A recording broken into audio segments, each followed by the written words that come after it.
আমরা এমন বাংলাদেশ আর চাই না যে বাংলাদেশে অযোগ্য শাসক আমাদেরকে শাসন করবে। আমরা এমন বাংলাদেশ আর চাই না যে বাংলাদেশে আলেম উলামাদের সামনে থেকে মাইক কেড়ে নেওয়া হয়।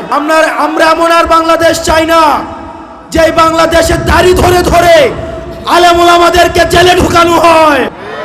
আমরা ছোট ছোট মানুষ, আমাদের বয়স 25 বছর, 26 বছর, 27 বছর। এই বয়সের একটা ছেলে হয়তো এখনো পর্যন্ত পরিবারের হাল নেয় নাই, এখনো পর্যন্ত হয়তো বাসা থেকে 500 টাকা 1000 টাকা নিয়ে চলে। এই বয়সে আমাদেরকে দেশ সংস্কার করতে হচ্ছে। আমাদের ভুল হচ্ছে, আমরা ভুল করছি, আমরা দেখছি, আমরা শিখছি। আমাদের ভুল হলে আপনারা বলবেন, আমরা সেটা থেকে শিখব এবং আপনাদের দেখানো পথে আমরা বাংলাদেশটাকে এগিয়ে নিব।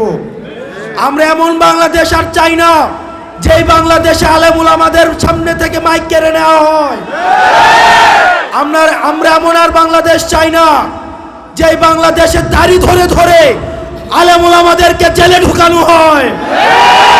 আমরা এমন বাংলাদেশ আর চাই না যে বাংলাদেশে কোরআন থেকে হাদিস থেকে বয়ান করলে সেই মাহফিল বন্ধ করে দেওয়া হয়। আমরা এমন বাংলাদেশ আর চাই না যে বাংলাদেশে অযোগ্য শাসক আমাদেরকে শাসন করবে। আমরা এমন বাংলাদেশ আর চাই না যে বাংলাদেশের মধ্যে দুর্নীতি, রাহাজানি, হানাহানি, গুম এবং হত্যা থাকবে।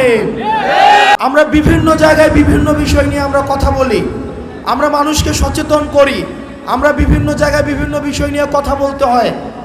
আমরা আপনাদের কাছে একটা বিষয় অনুরোধ করব, আমাদের রাষ্ট্র কখনো আমাদেরকে ঠিক করতে পারবে না, প্রশাসন আমাদেরকে কখনো ঠিক করতে পারবে না, পুলিশ আমাদেরকে কখনো ঠিক করতে পারবে না যদি না আমরা নিজেরা নিজ থেকে ঠিক হই।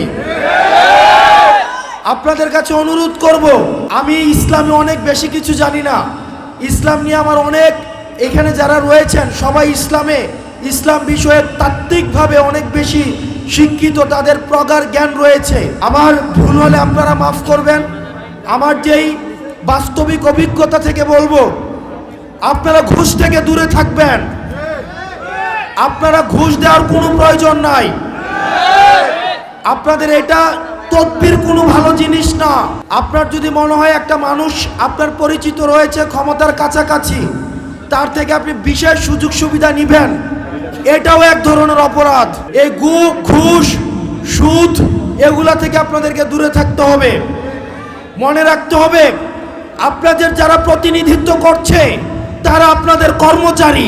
আপনাদের যারা প্রতিনিধিত্ব করছে তারা আপনাদের কর্মচারী। আপনাদের যারা প্রতিনিধিত্ব করছে তারা আপনাদের কর্মচারী। এই আপনাদের কর্মচারী থেকে যদি আপনারা একটা বিশেষ দিনের আগে 2000 1000 টাকার বিনিময়ে আপনারা বিক্রি হয়ে যান, তাহলে আপনাদের যে আমানত রয়েছে, এই আমানতের খেয়ানত আপনারা করবেন।